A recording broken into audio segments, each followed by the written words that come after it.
Halo teman-teman, berjumpa lagi dengan saya. Kali ini kita akan bahas kembali Bang Kay. Sekali lagi nama saya Kainama, saya biasa dipanggil Kay. Dalam video live-nya bersama Aristo, mereka menjawab pernyataan Pendeta Bambang Norsena soal Injil Barnabas, di mana, dalam penelitian Pak Bambang, ditemukan kepalsuan Injil Barnabas. Sebelum kita sanggah pernyataan Bang Kay dan Aristo, kita saksikan video berikut ini.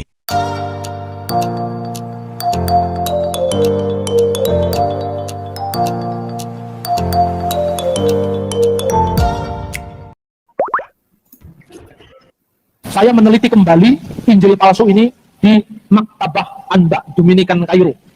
Di sanalah saya menemukan teks asli Injil ini.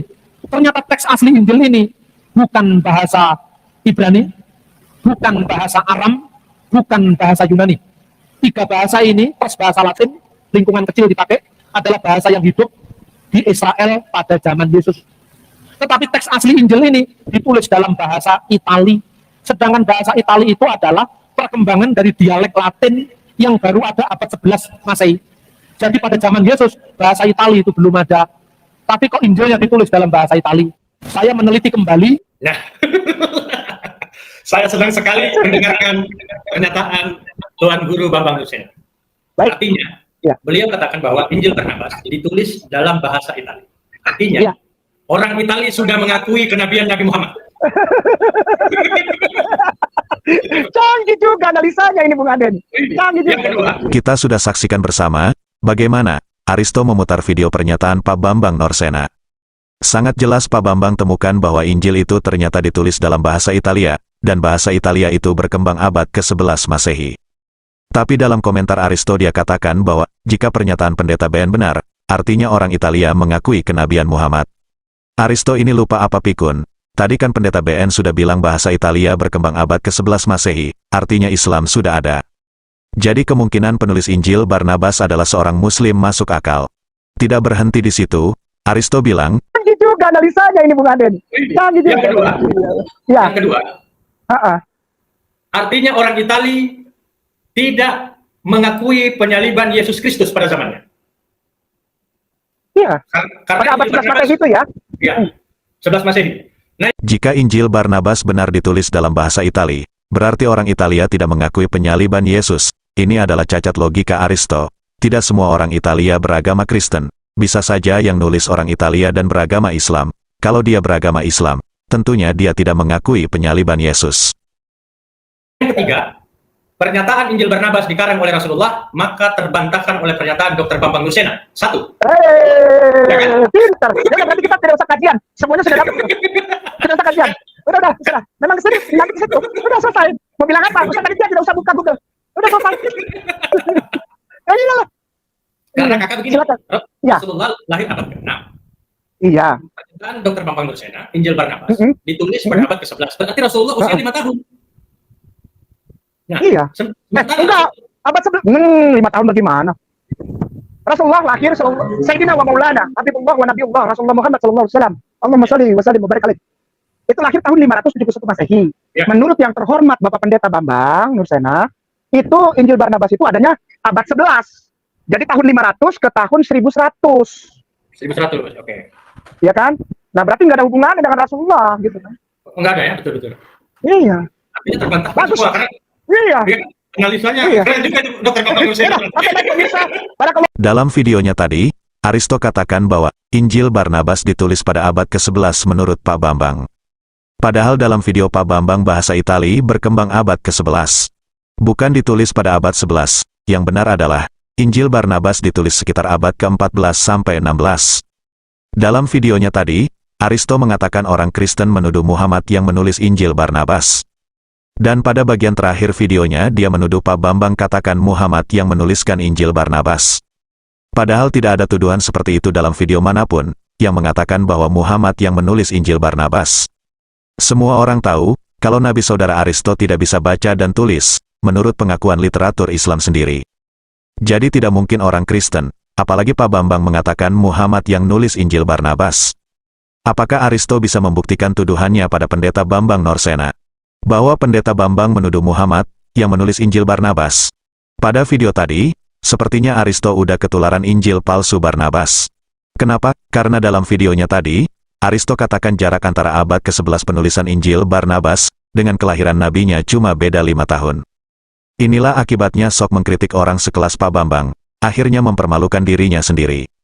Masakan jarak antara abad ke-6 dan abad ke-11 hanya 5 tahun.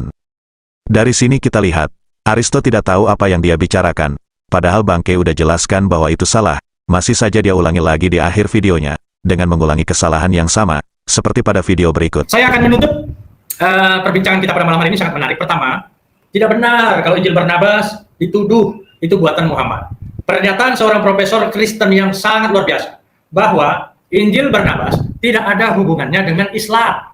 Itu loh, itu yang pertama. Yang kedua, kita tidak pernah temukan teks-teks kuno yang katanya Injil Barnabas ditulis dalam bahasa Arab. Bagaimana mungkin yang bukan ditulis dalam bahasa Arab, lalu yang disalahkan Arab? Kan secara logika nggak nyambung. Kalau tadi Bambang Nursena katakan bahwa dia datang ke Mesir, saya sudah datang ke museum yang disebutkan oleh Pak Bambang Nursena. Ya, di sana saya tidak menemukan teks, ya, atau mungkin saya yang tidak tahu, mohon maaf ya, karena ya saya tidak fokus untuk datang meneliti mana teks apa enggak. Tetapi saya tidak menemukan teks di sana yang ditulis dalam bahasa Itali. Itu yang pertama. Jadi tidak benar. Andai benar pernyataan Pak Bambang Nursena, artinya ini membuktikan bahwa Injil Barnabas bukan Injil yang ditulis oleh Nabi Muhammad. Yang kedua, bagaimana mungkin Nabi Muhammad kalian tuduh menulis Injil Barnabas untuk menyerang kekristenan? Sementara kalian menuduh Rasulullah SAW, Nabi Muhammad, orang yang tidak bisa membaca dan menulis. Yang kalian tuduh Nabi buta huruf. Kalian tuduh Nabi buta huruf. Tapi kalian tuduh Nabi Muhammad mengarang Injil Barnabas untuk menyerang iman umat Kristen. Logikanya nggak nyambung gitu loh. Masa orang yang kalian tuduh buta huruf bisa menulis satu kitab?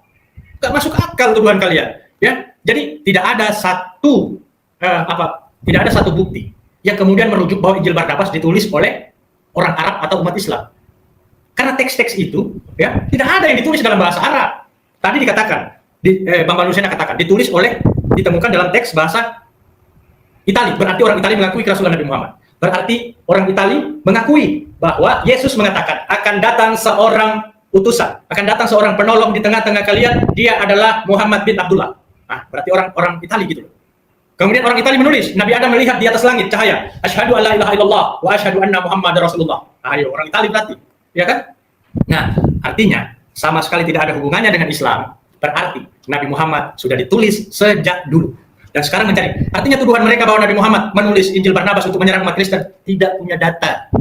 Itu hanya tuduhan-tuduhan yang tuduhan-tuduhan sakit hati. Kalau kalian tuduh bahwa Nabi Muhammad menulis Injil Barnabas, mengarang Injil Barnabas untuk menyerang umat Kristen, buktikan data konkret bahwa ada manuskrip yang tertua yang menulis itu dengan bahasa Arab. Kan nggak ada coy. Injil Barnabas ditulis dalam bahasa Spanyol, bahasa Aramai, bahasa Itali. Berarti orang Itali mengakui kerasulan Nabi Muhammad. Yesus Kristus bukan Tuhan. Nah, nggak nyambung kan? Kalian tuduh Nabi Muhammad buta huruf, nggak tahu membaca dan menulis. Kok dituduh Nabi Muhammad bikin Injil Barnabas? Kan ngaco. Gitu loh. Jadi teman-teman semua, tuduhan orang Kristen, termasuk Bapak Bambang Nursena yang terhormat, pembohong. Dia menuduh Injil Barnabas ditulis oleh Muhammad untuk menyerang umat Kristen. Dia sendiri katakan, dia tidak menemukan, atau dia datang ke Kairo, bahwa dia temukan di sana manuskrip. Ya, itu ditulis dalam bahasa Itali. Mana mungkin bahasa Itali? Sedangkan Nabi Muhammad orang Arab, tidak bisa membaca dan tidak bisa menulis. Mana mungkin Nabi Muhammad menulis teks dalam bahasa Itali? Kan nggak masuk akal itu loh. Bodoh, tuduhan bohong itu, penipu. Penipu itu, saya katakan itu. Jadi nggak masuk akal tuduhan mereka itu. Nah, jadi teman-teman Kristen, ya, yang mengangkat ini, Nabi Muhammad, saya jengkel tau gak, sakit hati saya. Jadi, sakit hati gitu, sakit hati bukan sakit hati karena Nabi Muhammad, enggak nyambung gitu loh. Bapak Nursena bilang, teks yang ditemukan itu ditulis pada abad ke-11. Nabi Muhammad lahir pada abad ke-6, berarti Nabi Muhammad sampai ke abad ke-11 baru usia 5 tahun berarti. 5 tahun, nggak nyambung saya, gitu loh. Jadi semua ditulis. Terus yang kedua, Injil Barnabas, Injil Matius, Injil Lukas, Injil Yohanes, apokrips sesat. Yang tulis itu Profesor Felix. Jadi tuduhan kalian itu tuduhan gak masuk akal. Sudahlah, berhentilah. Kalau memang kalian gak bisa bantah kebenaran, dan Pendeta Yakub Sulistyo katakan bahwa orang Kristen gak ada yang pernah menang berdebat melawan generasi Muslim, gak ada. Memalukan aja. Tuduhan yang gak punya data dan gak beralasan dituduhkan ke Islam. Gak masuk akal itu tuduhan kalian. Masa Muhammad menulis? Udahlah. Jadi capek. Secara logika udah gugur tuduhan kalian. Silahkan kalian kaji Injil Barnabas. Tadi Ustaz Kenamal sudah katakan bahwa kami tidak tergantung pada Injil-Injil itu. Bullshit semua, nggak pakai kami. Kami pakai kitab suci kami, Al-Quran. Nah, kajian pada malam hari ini hanya ingin membuktikan bahwa tuduhan teman-teman Kristen, termasuk Bambang Nursena yang mengatakan bahwa Injil Barnabas adalah Injil yang ditulis oleh Muhammad untuk menyerang umat Kristen, itu semua tuduhan bullshit. penuh dengan kebohongan. Ya, wallahu Jadi, a'lam. Maafkan saya. sepertinya Aristo tidak mengerti apa yang dikatakan Bangke sebelumnya. Buktinya dia ngotot bilang, jarak dari kelahiran nabinya ke abad ke-11 cuma 5 tahun. Apakah Aristo bisa tunjukkan bukti pernyataan Pak Bambang Norsena yang mengatakan bahwa yang nulis Injil Barnabas adalah Muhammad? Kalau tidak bisa buktikan, ini merupakan sebuah fitnah Aristo pada pendeta Bambang Norsena. Video berikutnya, kita akan bahas kenapa Aristo ketularan Injil Barnabas. Kita akan sambung part 2. Sepandai-pandai kita menyembunyikan bangkai, satu saat juga bau bangkai itu akan tercium. Halo teman-teman, ini ada fitur baru dari YouTube, di mana teman-teman bisa mensupport channel Pil Pahit dengan cara mengklik thanks seperti ini, lalu akan muncul pilihan jumlah nominal yang teman-teman bisa support. Setelah itu kirim, teman-teman bisa mengirim dengan berbagai aplikasi seperti yang ada di layar. Terima kasih untuk dukungan teman-teman.